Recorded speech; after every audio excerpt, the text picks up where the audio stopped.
Hello everyone, welcome to the Redmen TV. Liverpool are back in action. Yes, it's been, you know what, I'll be honest, it's been pleasant to just ease off for a couple of weeks. And then I'm just fully buzzing and excited for the mighty Reds to be back. Look at Chris's smiling really face. good, mate. Yeah. I like Premier League football. It's great, isn't it? It helps when Liverpool have been in a good vein of form. Anyway, to discuss it, we are joined this week. We've got Andy Kelly from the Liverpool Echo and Mr. Stephen Hoare as well, who, you good, Steve? Comfortable? All well. Excellent. We had a few pre-show issues, but we're fine now. I had a me, few. myself, Yeah, and I wasn't feeling up to myself, but I'm fine now. Yeah. Your enthusiasm has rubbed off on me. Good. That's the idea. How's your happiness, Andy? Well, you know what? I can see the end of the tunnel. It's a long time, those 2 weeks with no football in it. Yeah. And there's been little peaks and troughs, but we can see the light, can't we? Absolutely. It's 3 o'clock Saturday. I can't wait. So speaking of things to be optimistic about and happy about and what have you, I just want to do a little thank you first and foremost to everyone who voted for us in the North West Football Awards. We were, as you can see, thanks to our wonderful shiny award there, did you put that there? No. Tom, did you put that? Tom put that. Pride of play. I was concerned it was going to obscure the telly because it's massive. But you know what? Who cares? I think it looks wonderful. So thank you very much for everyone who voted for us. It was a public vote. You guys made it happen. If you did vote for us, let us know in the comments. We'll try and give you some love. But great, recovered. 90% recovered. 90 back to full power. Tomorrow, I think I'll be fine. 2-day hangover. So It's what happens when you're mid-30s, isn't it? Anyway, we'll crack on. Yeah, I mean, look, Chris, quite simply put, this is where the real season begins.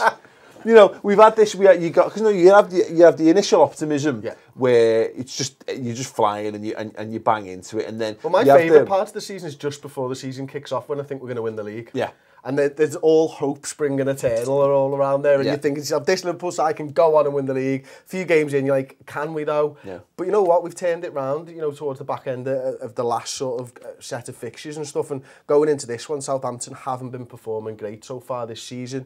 There's question marks over Pellegrino and the style of football that he's playing. So for me now, Klopp seems to have found that sort of plan B over the last few games that he's been heavily criticised for not having while he's been at Liverpool. So I'm excited to see this side develop during this portion of the season, and getting players back as well over the next couple of weeks makes it a really exciting time to be a Liverpool fan. That's it, and like I say, what I'm kind of driving at, Andy, is that we're now entering the period from hell. You know, this period of games where they just start coming thick and fast. You sort the men from the boys, the wheat from the chaff.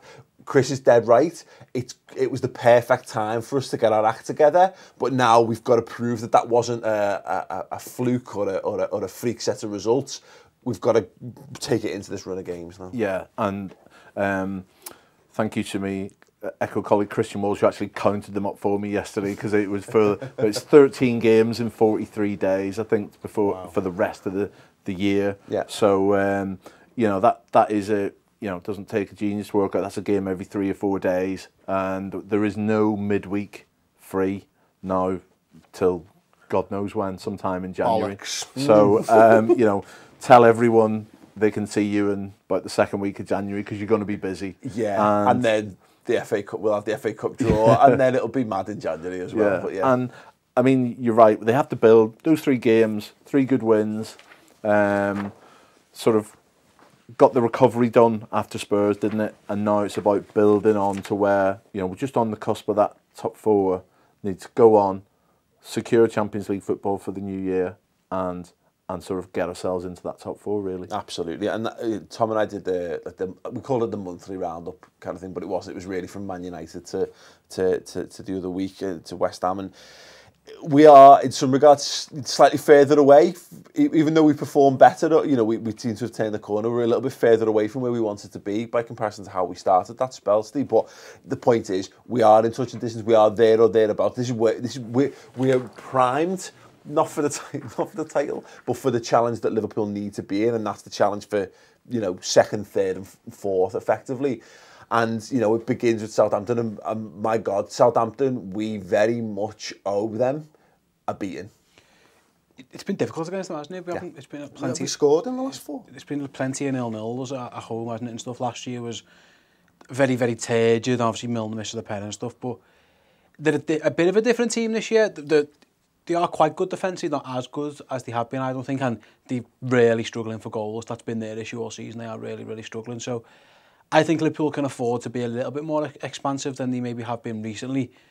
But I mean that in terms of personnel selection, which we'll get on to later. But I think the style, I think Chris is right in that it isn't so much a plan B, it's like a plan A and a half, in that everything's kind of the same except only one fullback goes. That's kind of the main difference. It's a modification. It's basically Joe Gomez is often sitting behind, sitting deeper, and he doesn't really have to go every time. He doesn't need to, because Mo Salah's in front of him doing that for him.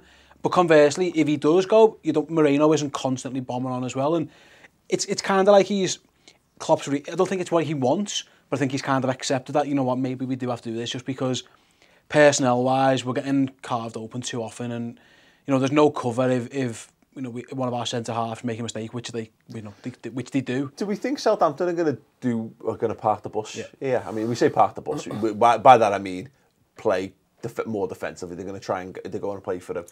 Yeah, I think one of the things that they've struggled with is they haven't had that striker at the top end of the pitch after this season, and we saw with who's the Italian guy they used to have a couple of years ago, Pelle. They had an outlet there, and they don't seem to have that outlet there this season. No, it's a combination of Gabbiadini, Long, bit of Charlie Austin, and all three of them are.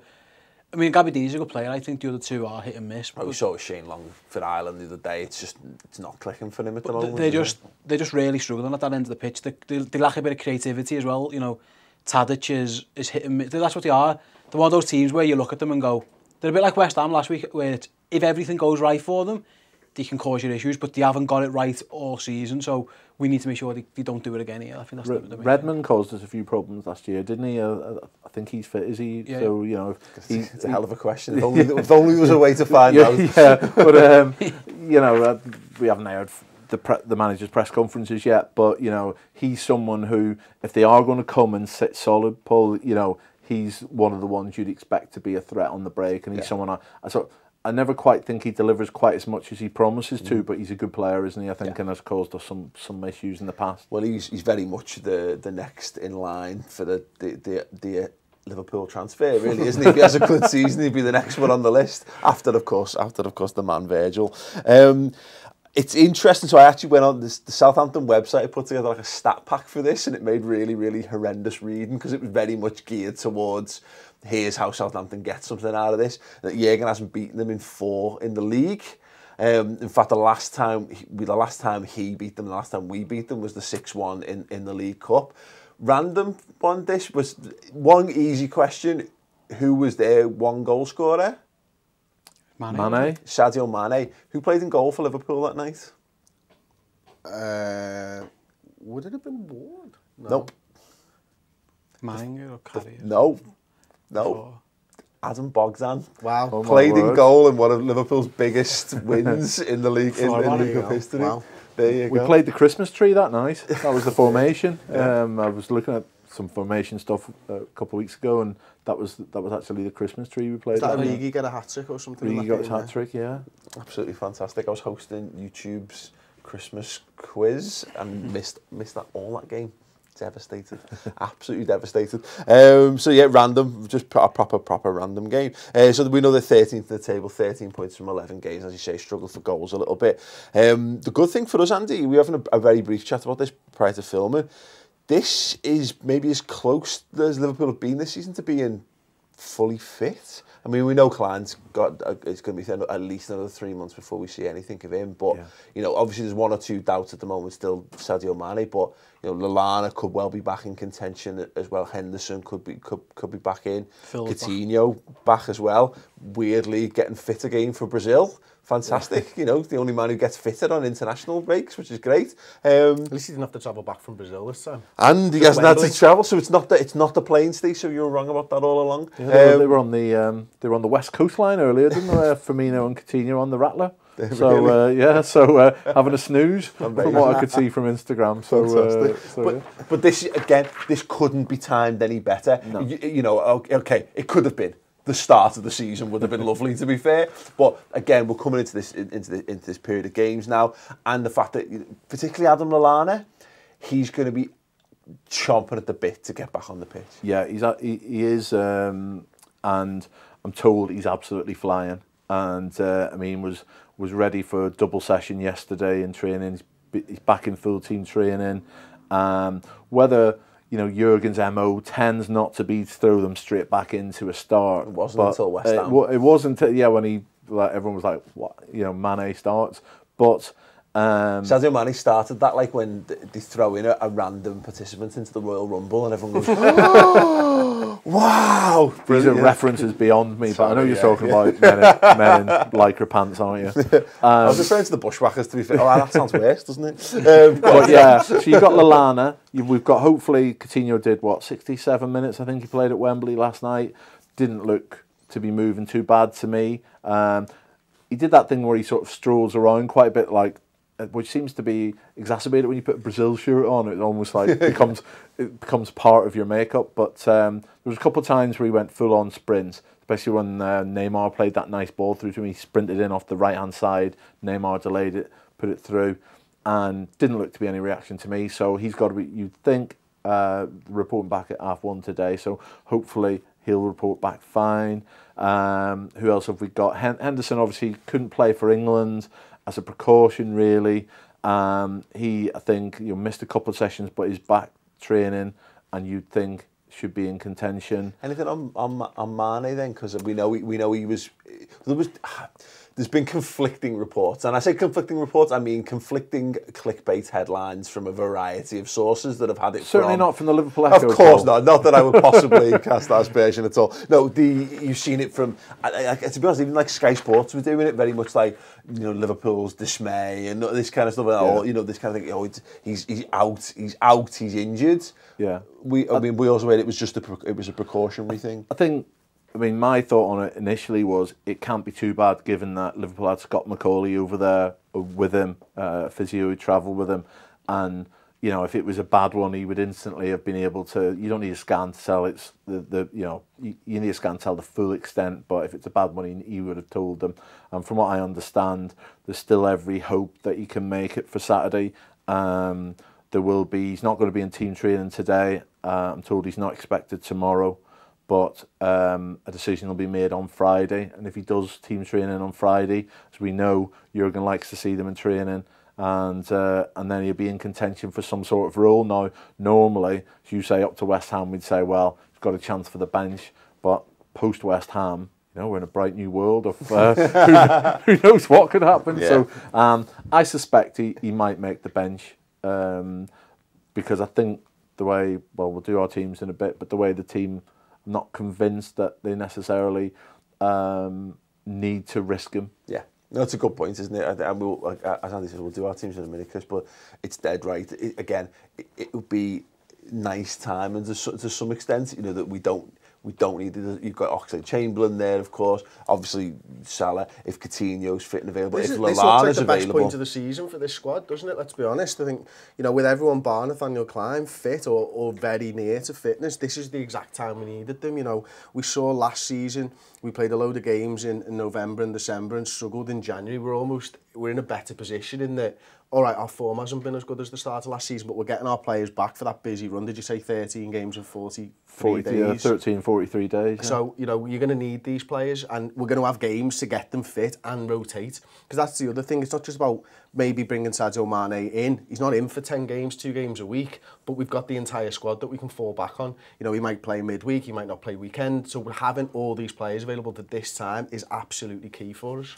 Yeah, well, speaking of availability, to neatly shoehorn this in, Redmen TV available on a brand new footballing app called Vole, and Tom has expertly produced this little informational video.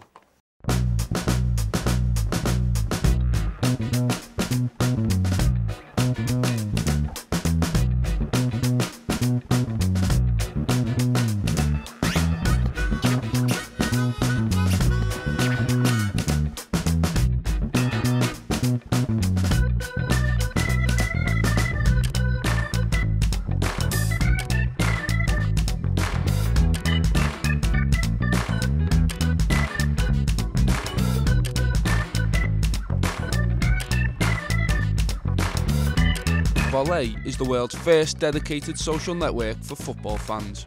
Sign up for your free Vole account now and follow the Redmen TV. Okay, there you go. As simple as that. So we move on to your preferred 11s. Gents, let's see what you have all got going right now. What have you done to your board? Why does it look like it's been... It's fine. You've been carrying it round. It's been dinted a bit. I don't know why that. Mane divided by Alex Oxlade-Chamberlain. Yeah. Why does it look like you've had to smuggle it in or out of a prison? Listen, mate, I was just provided the board. Okay. I didn't. Okay, that's fine. I didn't create the board. Sound. Okay, so yeah, you've gone for. I think you've sat on the fence there. No, I haven't. That is, if Mane's fit, he plays. Yeah. If he's not, Oxlade but it's Chamberlain preferred. plays. This is a preferred. Well, it's Mane. 11. I'll do that then. That's all I'm looking for. I would prefer Mane's legs to be working at 100%. But if they're not, then I go Oxlade Chamberlain. That was the only difference. But yeah. Okay, brilliant. Andy's gone for. You've got Milner in there. I was very tempted to put Milner in there if I'm honest. Thinking on that is he's had, they had a full week off. He's not had to do any international duties. He should be absolutely rested and raring to go. He didn't even have to go to the Northwest Football Awards. He did it by a video link. Did he? Oh, he picked up some inspiration award, did he, or something like that, for his charitable work. For his charitable work. So good on him for his foundation and all that. But yeah, I think, given that there might be a doubt on Mane, listen, we've got plenty of games for Mane to play. So I've pushed Coutinho forward and brought Milner into midfield. And Wijnaldum didn't play for Holland last night.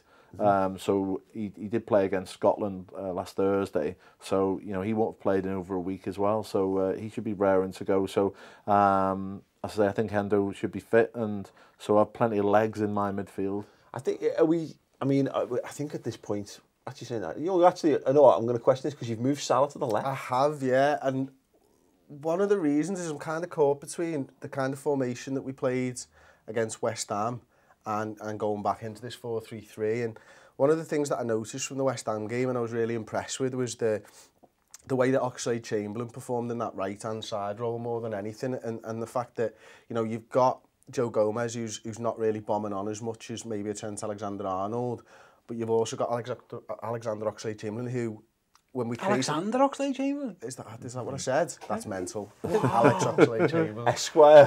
Go ahead.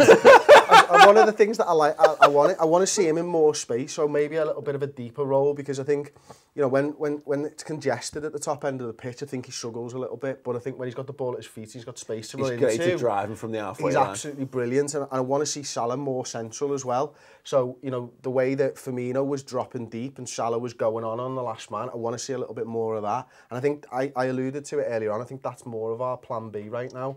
So I've just kind of mixed it up. Speaking of mixed it up, what have you got going on at left back there? That is a Can we just... I ran out of room. I wrote Joe Gomez too big and the spacing too much, and then that's Moreno.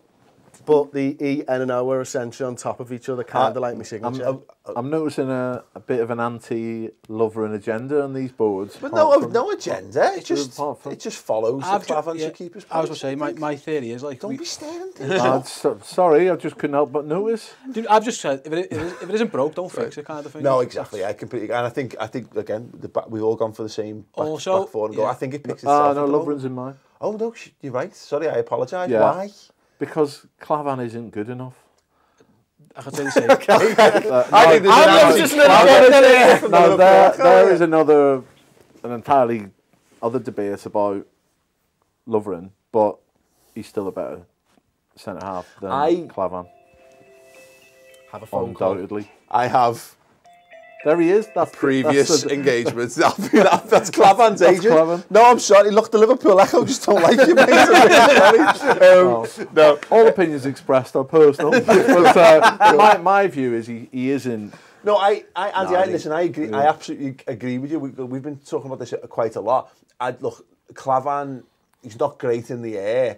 He's not dead quick or anything. He's not an outstanding centre half, is he? And he's got mad skills, though. He's got some mad. You just want to see some more gifts, some more random turns. But they light me up inside. But that's brilliant. I agree with what you're saying on the Lovren thing. In that, look, he's bigger, he's stronger, he's faster, he's much better in the air, but he's played himself into a situation this season where he's almost got to mistake a game in him. Now, he's going to have to be rehabilitated at some point. That's the thing, though, isn't it? I suppose because of the rehabilitation and because of the fact that Southampton fans absolutely despise him, it's either a great move to put him in or a terrible move to put him in. It could go either way on that. I agree. I think Lovren's probably a better defender than Klavan, but I think Klavan's better with the ball. And I think these are going to be... I think they are going to park... You mentioned before, I think they are going to park the bus. Yeah, that's kind of my thinking on this. I think the weakness that Klavan has, I'm not sure they necessarily they haven't got mad pace and they haven't got ridiculously strong centre forwards. It's Gabbiadini who's a very good player, but he's not going to smoke you wouldn't think. He's not going to bully you. If we're bringing out from the back, though, Steve, it's going to be Matip who's bringing it, isn't it? You're not going to rely on the other centre half. To an extent, not even... They're all good, but again, if the team's sitting deep, you think about the first 15 minutes of all those games at Anfield recently, when our back four have just had the ball at the feet going... Yeah. You're right. I think it's fractional, if I'm honest. I think Klavan deserves it just because he's been fine, hasn't he? I think there's something to a bit of stability. But you disagree, Andy? Well, it's absolutely fine. We shall see. But I know from, funnily enough, we was chatting to Rafa Honigstein, who's done the new Klopp book about his book about a week, 10 days ago with Neil Jones, and he was talking about Lovren and how basically Klopp and the two assistants just. Now, this interview was done before this season, so whether this opinion has changed, but where everybody else was telling them Lovren problems, everything else, that he was chatting to them, and they basically have a much higher level in their head that Lovren is at than anybody else is seeing now. I think he said those interviews were done for the book round about May time, so we've seen a few. Things that could have changed their mind since. Yeah, absolutely. But essentially, our view, most of us' view of where Lovren's at, Klopp's view is that he's considerably higher. I think it's to be fair, think about the Spurs game and how the vast majority of Liverpool fans would have bombed out half of that team the next week, and we never. He's took face and Jürgen's talked. He's gone on record as saying he did pick Lovren as well. It was exactly. He got injured in the wall. But he's gone on record as saying he sees far more value in rehabilitating players. He's not the kind of guy who'll stand around on his smartphone when he could be working with people and he could be sorting things out. And so here's the thing. I think there'll be a lot of people who will have instantly seen it. And at the minute, Lovren is that name, isn't he? He's the name where you just have to say the name and everyone rolls their eyes and knows exactly what you mean.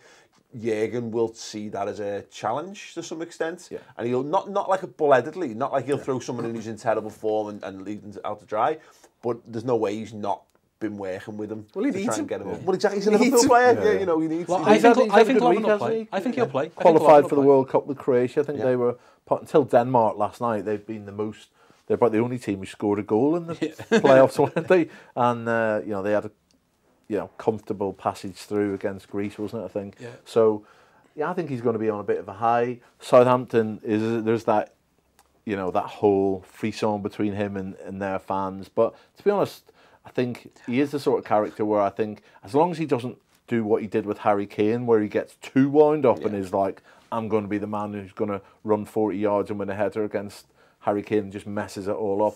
If he can actually keep that within him. When he just defends and plays within himself, he's a good defender. I think he'll play. I think he'll start. It was a decent opportunity, having had a little bit of a break, as you say, to get him back in. I don't actually. Presumably, Klavan's been away. Estonia, is you? Yeah, I have to say I haven't checked the Estonian fixtures. Not totally up on the Estonian played level. About 450 times for them. You'd imagine if they played short. Let us know. I think I turned the Estonian notifications off on my phone. Get them back on. Get them back on.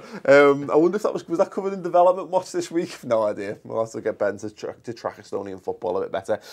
I went for Lallana in midfield as a preferred because I just want to see him back in our team. I want to see how much better we are with him there, and also because I completely forgot Phil Coutinho existed, which is weird. I love the fact that you give Mane his accent as well. By the way, absolutely, that's a commitment to the cause. I can't do it. I can't be asked to do it when I'm typing, but when I'm writing, I like that you bothered to give him his accent, but you didn't give Klavan his old name. You thought I'll save time by missing the AN. But he didn't want to end up with a Moreno like me, did he? This is what I mean. This is. But isn't your teapot just an indication that as we were talking before, in terms of the injuries, the squad now is starting to look. You've left Coutinho out. Oxlade-Chamberlain. But he did forget about him. Yeah, exactly. Whether deliberately or otherwise, I've left them out. But you'd never, if we were in a situation where, oh God, we've got this 11 and this 11 has to go, you'd never have forgotten about it and you'd been like first on your team sheet. And what's crazy, sorry Steve, there's a possibility that, I mean, it might not be this week just because of the Mane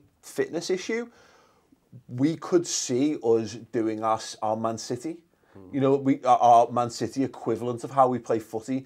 Because at some point, and I'm convinced we're going to see Lallana and Coutinho behind our best front three, and we're going to see what that looks like. This might, just because of Mane, we might not see it this time around, but I think it's a possibility. In theory, with your team, your bench could be something like Sturridge, Solanke, Coutinho could all be on your bench. Milner will be on your bench, Oxlade-Chamberlain. So, while it shows a bit more, you know, things are getting better. The issue is, it's defence, isn't it? We've got, it would be Trent, would be the defender, and obviously in your case, Lovren. It isn't a horrendous bench anymore compared to what it has been. It's a decent Premier League bench, isn't it? That's an excellent bench. Attacking wise, if you've got Daniel Sturridge and Phil Coutinho on the bench, it's a good bench. That makes and Oxlade-Chamberlain, and you're right, and Oxlade-Chamberlain. And I think Ings is starting to head towards fighting for a place on the bench, and you know it's interesting because obviously he got a few goals the other weekend. Danny Ings, and he's been due them because he's been so unlucky this season with the 23s. That sort of, it was a sort of, in a sense to me, a challenge to try and get on that bench ahead of Solanke. Then Solanke has a big week with England, doesn't he? He should have scored last night, really, and made an impact when he came on. So, to be honest, there's a lot of players in red on Saturday in a good place, I think. Yeah, and there's the thing, it's almost like we're going to get to see what the plan was, you know, because we've had to make things work in various areas of the pitch all season long, even just from the right back being the prime example of that. We're going to start to see, I think, some areas settle down, and we're going to see us settle into a rotational rhythm, I think. Yeah. You know, so we might see, you know, Lallana might not even figure, but all of a sudden Lallana's playing every midweek game, and Oxlade-Chamberlain's playing every weekend game, etc., etc. Very, very exciting stuff. This is interesting when you talk about rotation, Bob. If you look at the games that are coming up, because we were having a chat in the office about this the other day, and it is, you want to say, yeah, let's rotate, but actually the games are quite tricky in terms of choosing, well, when I'm going to bring in my different lads. Southampton at home, that's, you know, first after the international break, everyone's back, you just want to play your strongest team probably. Then you're going Sevilla away, well, the keeper will change, we'll probably see Trent at right back, but most of the rest you probably wouldn't make too many changes. And then you've got Chelsea at home, haven't you? Where again, you're just going, you know, this is my best 11. Yeah. So it's probably when you're going to Stoke and Brighton, those two aways, you know, not necessarily easy aways. We know all about Stoke on a Wednesday night or whatever. You know, it's become a cliche, but you would think that might be perhaps the two games where he'll attempt to start to do things a little bit different. I think with rotation, I don't think it'll be 5s and 6s. It'll be ones. I think you'll see one of the front three and one of the midfield. Yeah. I think when everyone's fit, that's what he would like to do. He would like to, and maybe the Trent and Gomez. And then right back is what it is. I think that's more dependent on opponents. Absolutely, but obviously we'll see a little bit in the fullness of time. Let's have some score predictions. Steve, what do you think? I think we'll win 2-0. Okay, Andy? I think Liverpool will win and win well. I'm going 2-0 as well. Okay, cool. I'll take it. You know what? Let's go optimistic. Let's have a 3 for Liverpool. Let's finally put these down where they should. We've got previous of doing 3-0, haven't we, at home? So. And let's hope Virgil van Dijk has a decent enough game that our fans don't all go, oh my God, he's terrible, but also not so good that he keeps us. Do you think he gets clapped off the pitch like Oxlade-Chamberlain did? That's the way to do it. Glorious failure is what we're after for him, isn't it? Glorious failure. Absolutely. Okay, let us know your score predictions in the comments below. Thank you very much for watching the show this week. We have our famous Christmas sweatshirts are available now. You can order them, you can get on them, and you can have a wonderful, very Merry Christmas with them. There'll be a little advert following this, so stay tuned for that. But guys, absolute pleasure. Thank you very much. And we'll be back post-match. Look forward to it. Christmas merchandise out now. Click the annotation on the left hand side of the screen or the link in the description. Last Christmas, oh my word, have you seen this design? Could you imagine how many Evertonians you will piss off by wearing this at the dinner table on Christmas Day? Oh yes.